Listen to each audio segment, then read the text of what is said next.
I do see some friends whose name tags look a little crazy. Can we make sure we push them to the edge like we practiced?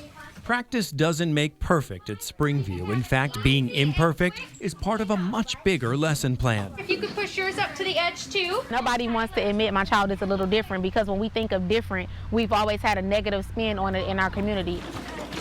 This Flushing Elementary School's hallways circle a community celebrating each student's individuality.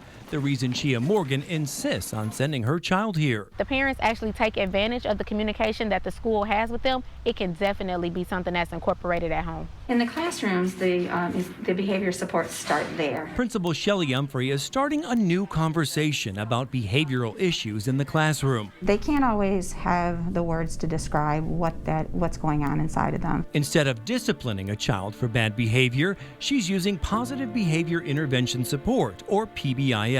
What's different, I think, is that in the past, a lot of times we punished behaviors instead of trying to understand, what's causing the behavior. Humphrey says it's more important now than ever because teachers are reporting an uptick in anxiety and a lack of focus in their students. One of the more recent causes, months of virtual learning during the pandemic. The overall thing that we do is we teach behavioral expectations, and we want kids to be engaged in instruction at all times. But if they do need a breakaway, we want that to, as much as possible, happen in the classroom. Instead of traditional disciplinary methods like sending them out in the hall or to the principal's office, these children are given a moment to understand in a private classroom space why they're feeling the way they do. What is this again? Gloomy Ryan? Gail. Understanding starts by identifying with a character that has a unique color, name, and feeling. Uneasy Uma. And what is That one's Rattle. Rattle Ryan? They recognize these actual names and characters when they describe their feelings to you. Yeah, kids they work really well. They understand characters and visuals. Amy Paschick is a grant-funded support specialist working directly with roughly a dozen students. The teachers will notice that there's a behavior with the child, so I'll go in and I'll observe and just talk to them a little bit and kind of get to know them, and then from there we can go to a plan of what works. That plan providing them with coping strategies to pause the feelings getting in the way of their ability to learn. They can just hold this up so that the teacher sees that they need to take a pause.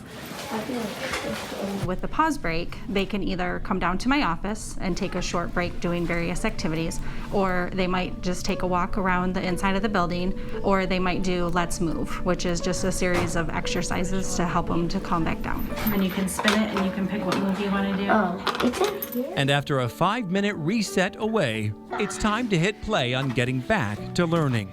Wow, good for you. 3, 2. When we take a little break and just reset ourselves, then we can usually then walk back into the situation and we feel better. There are times when we know it's beyond the scope of school. Humphrey admits that not every behavioral issue can be erased in school, but she says parents shouldn't be afraid to get their child assessed by a medical professional. I see some friends who still have their math books out, so if you guys could please, and thank you, tuck those away inside of your desk. Usually if kids are struggling at school, they're also struggling at home. And it can be hard for a parent to admit that, they can't figure this out. There's a variety of reasons why parents are reluctant to treat their children. I think a lot of it is the unknown. They might not know what to expect or what the outcome is going to be for the child. Stigma, all those things play factors into it. Factors Dr. David Harris says play into getting in the way of solving behavioral problems. Harris is a psychiatrist for New Oakland Family Centers. He provides individualized care at 15 different locations, including one in Genesee County. Harris says New Oakland takes a family approach to treatment, helping parents understand the needs of their child as soon as possible. Treating children at an early age offers an opportunity to impact them greater, to eliminate issues that might come up later in life. And that's exactly why Morgan says parents need to hit pause on any stigma ingrained in them about how to handle a child's mental health. They can go back and think, my principal, my behavior specialist, my teacher, they supported me with the pause button. And so it's inside of them and it's in it to stop, think, pause. And then it may save them from some troublesome decisions. And so then we say, okay, so what can Bloomingdale do to feel better? It's okay to be different, and it's okay that we need a little extra help, and all of us at some point need a little extra help with something, and so if we can get past that, that would be great.